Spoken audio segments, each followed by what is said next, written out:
ጉድ ጉድ! አብርሽና ነፂ ተገናኙ። ሩታ ድረሽ፣ የሩታ በጎች አይደለም የሩታ ቤተሰቦች ድረሱ። እናንተ አይኔ ነው ባሌ ትናንት መጣ ዛሬ አለች አሉ ሴትዮይቱ። አብርሃምና ነፂ ተገናኙ፣ የልጅነት ፍቅረኛው ማለት ነው። ወይኔ ስታምር ጋይስ፣ ወላሂም በጣም ቆንጆ ናት።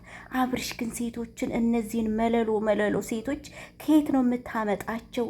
ፍቅር ብትባል ቆንጆ፣ ነፂ ብትባል ቆንጆ፣ ሩታ ብትባል ቆንጆ ቆንጆ ናት። እንዴ ግን ሩታ ማን እንደ ነፂ ጋይስ? በነገራችን ላይ እኔማ ከፍትፈታው ዓለም ወጥቼ ነበር። ይሄንማ መፍትፈት አለብኝ። ዘይነብዬ ድራማ ተጀምሯል ነይ ፈትፍቺ ምናምን እያላችሁ ኮሜንት እየጻፋችሁልኝ ነው ጋይስ። ምንም ነገር ፍላጎት ሲኖራችሁ ነው። እና አሰላሙ አለይኩም እንዴት ናችሁ? ደህና ናችሁ? አማን ናችሁ? ሰወዳችሁ እስኪ ቪዲዮ ላይክ አድርጉልኝ። ወላሂ ቪዲዮ ላይክ አድርጉልኝ። እኔ ቅጣት ላይ ስለሆንኩ ነው እየሰራው ያልሆነው። የሁሌም ቅጣት ላይ ማለት ስለሰለቸኝ ነው። እና አብርሃምና ነፂ ዛሬ እንግዲህ ማታ ላይ ጠብቁን ብለዋል ማለት ነው። ተገናኝተዋል።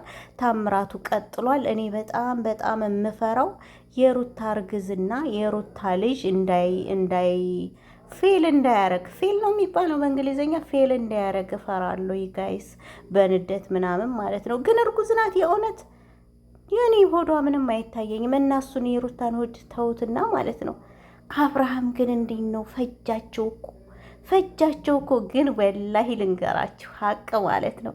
ነፂ የአብርሽ ፍቅረኛ እንደሆነች ድሮ ወላሂ ወረበል ከአባ የሆነች ልጅ የወታጀራ ልጅ ናት። በዋትሳፕ ፎቶ ልካልኛለች። ትክክለኛ ፍቅረኛው ይች ናት። ነፂ ማናት ስሟ? ሩታም ሆነች ፍቅረኛው አይደሉም። በብር ነበር የሚሰሩት። እና ይች ናት ትክክለኛው፣ ከፈለግሽ ስሪበት ብለው ሰጥተው ማለት ነው። እኔ ታውቃላችሁ ብዙን ጊዜ በእነሱ መስራት ደስ አይለኝም፣ ሀቂቃ ማለት ነው። ለምንድነው ታውቃላችሁ? አብዛኛው ውሸት ነው፣ ውሸት ምናምን ነው። እና በቃ ያስጠላኛል። ምን ብዬ ላወራ ነው በእነሱ የምሰራው ምናምን ነው ምለው። ታውኛላችሁ እኔ ብዙ ጊዜ እየሰራሁ አይደለም በእነሱ። እና ትክክለኛ ፍቅረኛው ይች ናት። ግን አሁን ላይ ራሱ የመጣችው ሊሰሩ ነው፣ እሷን እንድትታወቅ ቢዝነስ ሊሰሩ ነው። ግን ጋይስ ነፂ ማለት ነው ዶላር እንደ ሩታና እንደ አብርሽ ብታፍስ እጅግ በጣም በዚህ ውበት ላይ ውበት ነው የሚጨምርባት። በጣም ቆንጆ ናት ሲበዛ ማለት ነው። ግን ትንሽ አፏ ሰፋ ያለ ነው። ነፂዬ ዝጋ እንዳስተያየት ስትስቂ በጣም አፍሽን ክፍት አታድርጊው።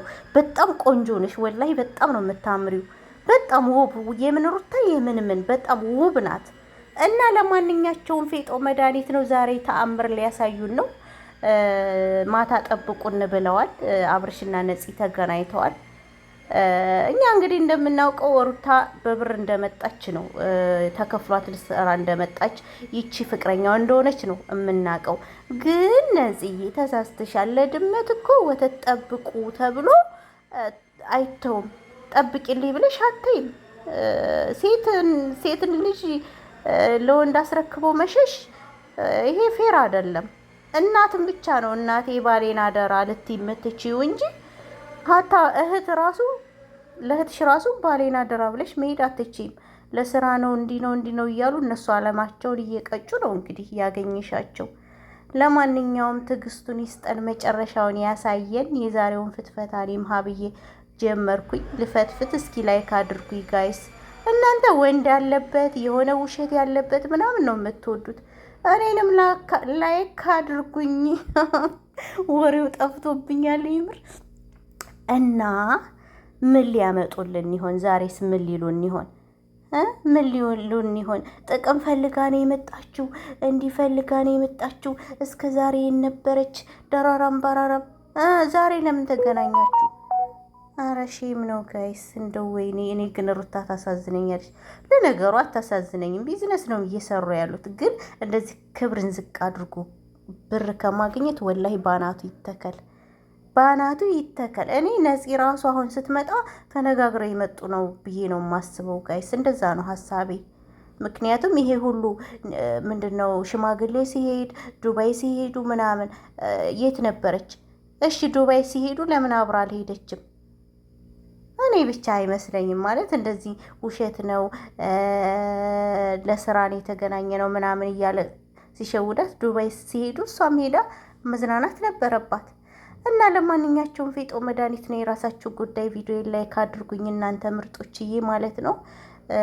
እኔ የምፈራው ግን የሩታ ልጅ እንዳይወርድ ነው ካለ ማለት ነው። ምክንያቱም ነፍሰ ጡር ሲኮን መናደድ መበሳጨት የለባትም አንድ ሴት። ስለዚህ አሁን ላይ ደግሞ ባሏን እየተነጠቀች ስለሆነ የልጇን አባት አስረግዞ ተወይ ብላ የሆነ ነገር እንዳይፈጠር እፈራለሁኝ። እና ውዶችዬ ማታ እናያለን እስኪ የሚለቀቀውን